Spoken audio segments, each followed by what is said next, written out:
Hello, sports fan. This is Stephen Hill for JustMyPicks.com, and I'm bringing you a very special breakdown of the Texans taking on the Minnesota Vikings. Before I get right into that, make sure you subscribe to the YouTube channel. After you subscribe, let's go ahead and get right into the action. Now, without any further ado, you have to look at the Texans. The Texans are a tale of two teams. On defense, without J.J. Watt, they looked a little good. I'm not going to lie. I broke down some game film. They looked a little good. Jadeveon Clowney was active on the film. But I don't think when you're coming against the Minnesota Vikings, a lot of that stuff matters because the Minnesota Vikings are going to ground and pound. They're going to gut it out.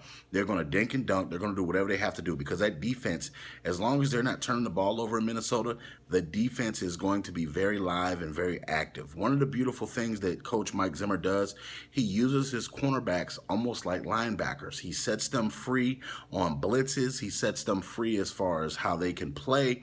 They have more of a structured defense as far as the linebackers go and the front four defensive tackles and DNs, but the corners have a more freedom to do what they have to do.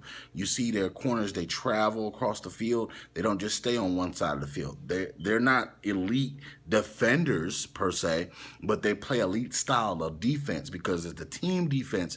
They hold each other accountable. They do what they have to do. And for the Texans, I don't know if Brock Osweiler, I know he has the arm to make the throws, but the question is, will he have time with that defense coming down his throat?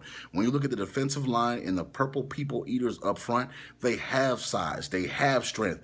They got some guys that literally will eat me alive. So to me, offensive lineman has to really pay attention in this football game to the double stunts that they pull. The double stunts for the linebackers, the double stunts for the D linemen. It's so many things that's going on in this football game that I don't know if if Sam Bradford is going to be in trouble like that. So I think that Sam Bradford is going to get the ball out. He's going to get it to who he needs to. They're going to run the ball by committee. You know, there's no AP, so they're going to run the ball a couple of times, but Sam Bradford is going to let the ball loose in this football game. Zimmer is going to really open up the playbook for him, and you got to keep in mind, Sam Bradford probably knows, all of 25% of the playbook? I wouldn't even say he knows 50% of the playbook. So as he grows with confidence, as this team, the Minnesota Vikings, grow confident in him, you got to keep in mind, he's going to do better as the season progresses. He's being protected by that offensive line, a makeshift offensive line. But on the Texans side of the ball, the Texans can't really score up and down like they need them to.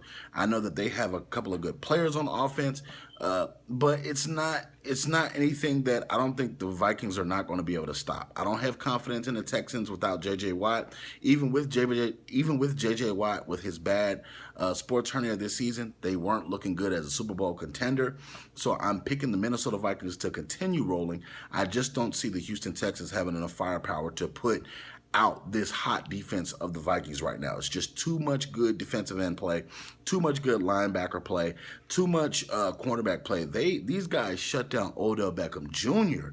Just seeing some of the highlights and how they play well in Minnesota, I'm not taking a chance. I'm picking the Minnesota Vikings to stay on this winning course, and I think they'll be having a damn good season so far. So kudos to the Minnesota Vikings. I'm picking them to win this game, and it's looking good for them to try to win that division. If they keep playing like this with this defense, even with losing starters, they're still balling out. So that's my thoughts. All you Vikings fans, all you Texans fans, leave your comments in the comment section below. Also, check out JustMyPicks.com for all the breaking news and all the hottest updates in sports.